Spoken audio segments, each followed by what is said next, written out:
Hello, good day. এখন শীতের সময় আমরা সবাই কিছু না কিছু গাড়িতে আমরা ব্যাটারির রিলেটেড সমস্যা ফেস করছি। কখনো লেট স্টার্ট হচ্ছে, কখনো স্টার্ট হচ্ছে না। সো এটার রেমেডিস কী আছে? রেমেডিস একটাই, এটা হচ্ছে যে গাড়ি আপনার প্রতি সপ্তাহে যদি না বেরোয়, খুব লেস ইউজেস হয়, প্রতি সপ্তাহে অ্যাটলিস্ট সময় করে ৮ ঘন্টার জন্য গাড়ি আপনার স্টার্ট রাখুন। আর যদি সম্ভব হয় ৩ দিন অন্তর একবার করেও করতে পারেন। সো আমি ফার্স্ট কী করব? ফার্স্ট যেটা করব হচ্ছে অন করার পর পুরো ক্লাস্টারটাকে সেটেল হতে সময় দেবেন। সময় হওয়ার পর ফুয়েল পাম্প যেটা আছে সেটা কাজ করার জন্য সময় দেবেন। আওয়াজ শুনুন, একটা একটা আপনার মেকানিক্যাল আওয়াজ হয়, একটা শিঁ করে আওয়াজ হয়, ওই আওয়াজটা কমপ্লিট হতে দেবেন। হতে দেওয়ার পরে ২-৩ সেকেন্ড নেয়, কি ৫ সেকেন্ডও নিতে পারে। তারপরে স্টার্ট করুন। স্টার্ট করার পর গাড়িটাকে ছেড়ে দিন আইডলে। কোনো রকম রেস দেবেন না বা কিছু করবেন না।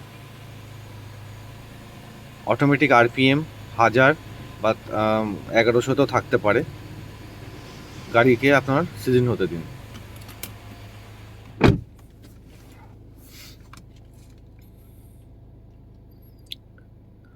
আরপিএম দেখুন, আরপিএমটা কমে গেল, এটা 950তে চলে এলো।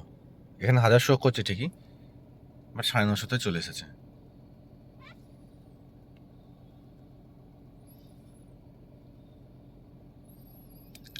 So in this condition, keep your vehicle or leave your vehicle for at least 30 minutes. So আপনার প্রথম 10 মিনিট থাকবে হচ্ছে আইডলে, কোনো রেস দেওয়ার দরকার নেই। এরকম এই জিনিস করবেন না, ছেড়ে দিন, অ্যাজ ইট ইজ ছেড়ে দিন।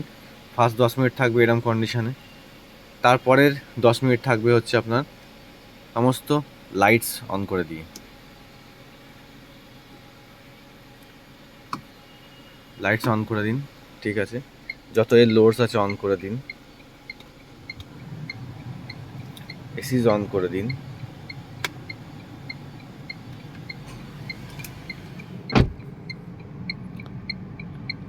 এরকম অবস্থায় এটাকে 10 মিনিটের জন্য ছেড়ে দিন। এতে দুটো ভালো জিনিস কী হবে? এক হচ্ছে যে আপনার যত মুভেবল পার্টস আছে সেই মুভেবল পার্টসগুলো আরেকবার সে সিজনড হয়ে যাবে, ঠিক আছে। Season in the sense say working কন্ডিশনে চলে আসবে।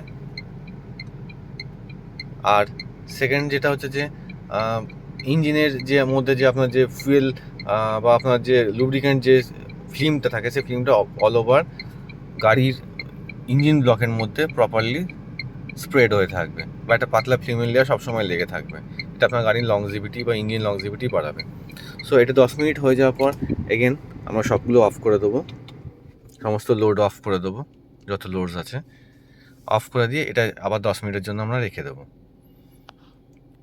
আইডল অবস্থা ছেড়ে দেবো।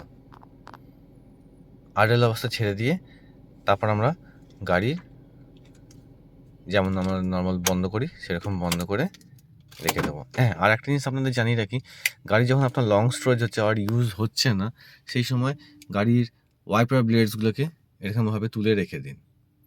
এতে ওয়াইপার ব্লেডসের লংজিভিটি বাড়বে, অ্যান্ড ওয়াইপার ব্লেডের যে রাবার্স যেগুলো আছে সেই রাবার্সগুলো কখনোই আপনার ডিফর্মড হবে না বা বেন্ড হবে না। যাদের গাড়ি আপনার ওপেন সারফেসেস থাকে আর ওপেন গ্যারেজেস বলুন বা ওপেন জায়গাতে থাকে, তাতেও সেই ক্ষেত্রেও সুবিধা হবে, এটা নষ্ট হবে না চট করে। এই রাবার্সগুলো বেসিক্যালি বেন্ড হয়ে যায় লাইক দিস আর লাইক দিস। সো এটার জন্য প্রপারলি কাটে না। এটা যদি আমি ফেলে রেখে দিই এরমভাবে, সো এটা একটা ডিফর্মেশন হতে থাকে। সো বেটার হবে এটাকে আপনি উঠিয়ে রাখুন। আর যাদের গাড়ি ডেলি বেসিসে চলে, তো তারা নর্মাল যেমন ইউজ করছেন সেরকম ইউজ করতে পারেন। সেটা ছোট্ট টিপস ছিল। এবার দেখুন আপনাদের ভালো লেগেছে কি না। যদি ভালো লেগে থাকে অবশ্যই একটা লাইক করবেন, সাবস্ক্রাইব করবেন। ওকে, থ্যাংক ইউ। আবার কোনো ইনফরমেশান নিয়ে আমরা পরবর্তীকালে আবার আসবো। ওকে, থ্যাংক ইউ।